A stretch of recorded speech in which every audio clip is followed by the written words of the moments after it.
नमो नमः। हिमसंस्कृतवार्तायां भवतां सर्वेषां स्वागतम्। अहमस्मि कमलशर्मा। सम्प्रति मुख्यवार्ताः श्रूयन्ताम्। लोकसभानिर्वाचनस्य द्वितीयचरणस्य सज्जता पूर्णतया प्रचलति। अस्मिन् चरणे 12 राज्येषु एकस्मिन् च केन्द्रशासितराज्ये 88 आसनानां कृते मतदानम् अद्य भविष्यति।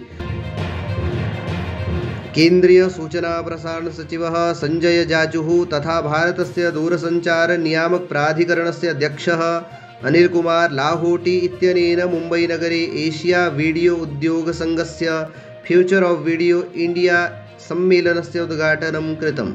अस्मिन् अवसरे श्री जाजुः अवदत् यत् सूचना प्रसारण मन्त्रालयः भारतीय माध्यम मनोरञ्जन उद्योगं $10,000 कोटि रूप्यकाणां सशक्तं विपण्यं भवितुं प्रेरयति। राज्यसभाध्यक्षः जगदीप धनखडः राज्यसभायाः निर्वाचितसदस्यान् शपथं कारितवान्। एतेषु सदस्येषु देवेन्द्र प्रताप सिंहः, तेजवीर सिंहः, महेन्द्र भट्टः च सन्ति। पठानकोट नगरस्य सेनास्थानकस्य समीपे गुरुवासरे प्रातः काले नहरस्य तटे विस्फोटः अभवत्। अस्य विस्फोटस्य शब्दः 2 किलोमीटर पर्यन्तं श्रूयते स्म, येन जनानां मध्ये आतङ्कः उत्पन्नः। सूचना प्राप्तमात्रेण एव डीएसपी सिटी सुमेर सिंहमानः आरक्षकबलेन सह स्थानं प्राप्य अन्वेषणम् आरब्धवान्।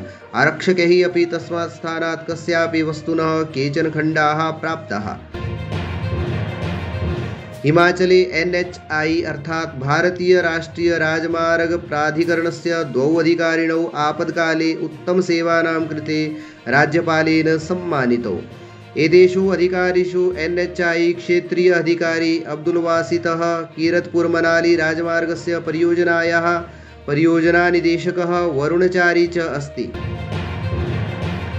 त्रयाणां स्वतन्त्रविधायकानां निष्कासनस्य आग्रहं कृत्वा मन्त्रिमण्डलमन्त्री जगतसिंह नेगी विधानसभा सचिवालये याचिकां प्रवेशितवान्। नेगी विधानसभाध्यक्षस्य कुलदीप सिंह पठानिया इत्यस्य समक्षं याचिकां प्रदत्तवान्, यत्र निर्दलीयानां विरुद्धं पलायनविरोधी विधानस्य अन्तर्गतं कार्यविधिः याचिका कृता अस्ति।